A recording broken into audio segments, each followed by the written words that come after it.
મૌન હોય ને તો એનો પાવર શેલામાં કામ કરતો હોય, ભૂકા કાઢી નાખે ભલા માણસ, સમજ્યા?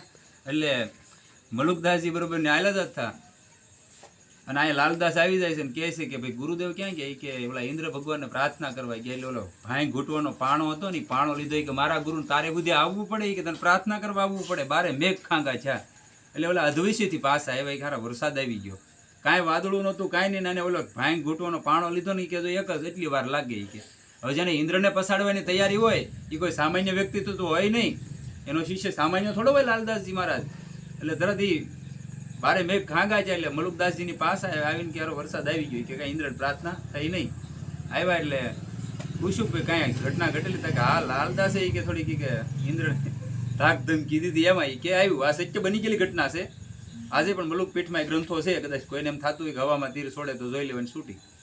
એટલે ત્યાંથી આને કહે છે લાલદાસજીને મલુકદાસજી કે ભાઈ તું હવે મારે યાર ન રહી શકે, તું તો મારી કરતા મોટો સિદ્ધ થઈ ગયો અને અહીંયા તારે રહેવું. ખ્યાતિ ગુરુ શિષ્યની બે નહીં થઈ ગઈ, ગુરુ તો હતા જ, તે શિષ્યની એટલી બધી ખ્યાતિ થઈ ગઈ કે તું અહીં ન રહી, કે નીકળી જાવ. ઓલો કે મારી નાખો પણ હું જાઉં નહીં, કેમ કે ગુરુથી અળગો ન રહી શકું. કે આનું કોઈ પ્રાયશ્ચિત બતાવો. એટલે કહે છે મલુકદાસજી કે 7 વાર આ ભૌમ છે જે સાર્વભૌમ પૃથ્વીની 7 વાર બધા તીર્થો, બધા સમુદ્રોની 7 વાર પરિક્રમા કરીને તો આવે અહીંયા સ્નાન કરીને બધા તીર્થોમાં તો રાખવું. હવે ઓલા કે કાંઈ વાંધો નહીં. એટલે બીજા શેલા મારી જેવા હોય ને અમુક ઈર્ષ્યાના ભરેલા હોય છે ને, કે બાપુ નહીં રેડી કામ થયું, કે કેદુનો બાપુની પાસે રહેતો થઈ, કે આપણો વારો આવતો નહોતો હોય, કે મારી જેવા હોય જ તે હોય ને બેસા રહેવા. એટલે બરોબર બેઠા હતા. એટલે આ ગયો કે એના 7 જન્મ સુધી પાછો ન આવે. ઓલા શિષ્ય હતા ને મારી જેવા એને એમ કીધું. હવે આવડાને થોડી ખબર હતી કે આ તરત જઈને પાછા આવશે. 45 મિનિટ થઈને ત્યાં પાછા આવ્યા, કે હું જઈને વહી આવી, કે કાંઈ નહીં બેસી જાય. એટલે ઓલા શેલા કે ભાઈ ગુરુ હરખો ને શેલોય હરખો, કે 45 મિનિટમાં થોડું થઈ જાય. હવે આ શંકાનું સમાધાન ક્યાં થાય? અને જવાબ તો જોવે કે ભાઈ આ ગયા થાય એમ જવાબ લેવા માટે આવડા બધા કે ભાઈ બે હરખા છે, કે કોઈને કાંઈ કહેવા પણ છે નહીં, કે આપણી દીની દશા રહી. એમાં બરોબર બાદશાહની સવારી હાલી આવે અને એનો જે મેન માણસ હતો પ્રધાન જે કહીએ, એ મલુકદાસજીના કંઠમાં હીરાનો હાર ભાળી ગયો. એટલે એને એમ થયું ભાઈ આને શું કરવો હાર? એટલે આની મનમાં એવું આવ્યું. એટલે આવડો પગે લાગ્યો ને એટલે એને હાર કાઢીને પહેરાવી, કે ભાઈ મારે આને શું કરવું હોય, કે હાલે તું પે.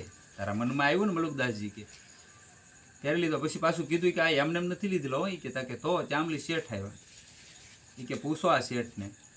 ત્યારે એને કીધું કે જે શેઠ વેપારી હતા વાણના માલિક, એ હીરાનો હાર લાવ્યા થઈ. શેઠે કીધું કે હાર એવી રીતનો મળેલો છે કે જ્યારે મારું વાણ દરિયામાં તોફાનમાં ડૂબતું હતું ત્યારે લાલદાસજી મહારાજ જે એનો શિષ્ય છે એ પૃથ્વીની પરિક્રમા કરતા હતા, 7 સમુદ્રની પરિક્રમા કરતા હતા. પરિક્રમામાં હું બરોબર એ મારું વાણ ડૂબતું હતું, ત્યારે બાજુમાં નીકળ્યા, ત્યારે કીધું મારા ગુરુદેવને યાદ કરો, કે તમે બસી જાઓ. અને ત્યારે મલુકદાસજીને યાદ કર્યા, મલુકદાસજીને આમ ખંભેલી કામળી હટી ગઈ. એટલે વાહો સોલાઈ ગયેલો હતો વાલા.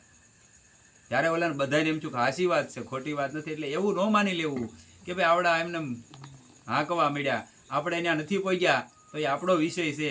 બાકી જે હાલેલા છે એને ખબર જ છે ક્યાં પહોંચ્યા. એમ તમે નથી ઓળખતા, તમારો પ્રોબ્લેમ છે. એવી દ્રષ્ટિ બનાવો. દુર્યોધનની સભામાં કૃષ્ણ ભગવાન હતા, બધાની ક્યાં દર્શન થયા થઈ ગયા હતા? રોજ કર્ણની બધાને આરે રહેતા હતા, પણ એ નહોતા માનીએ કે આ પરમાત્મા છે એમ. એટલે આપણે જરાક તપાસ કરવું, હું ક્યાં છું, પછી બીજા અમે જોવું કે હું આવડાનું બોલું છું બરોબર છે કે નથી એમ. નજર મારું બીજો કોઈ કહેવાનો મતલબ નથી, હું નહીં કોઈ પણ. હું તો એવો કોઈ મહાપુરુષ નથી, હું તો સંતોના શરણોની રજય ન કહેવા હોય.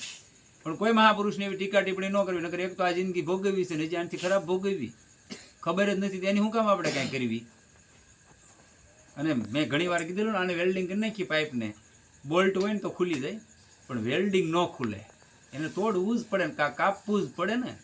એમાં કોઈ મહાપુરુષની નિંદા થઈ જાય, તમે એને ઓળખતા નથી, ખોટી ટીકા ટિપ્પણી થઈ જાય ને તો એ વેલ્ડિંગ થઈ જાય, પછી એને કાપવું પડે, આખી જિંદગી ભોગવવું જ પડે. એમાં બીજું કાંઈ આવે નહીં. તમે ગમે એવું ભજન કરી લો ને તોય બરોબર.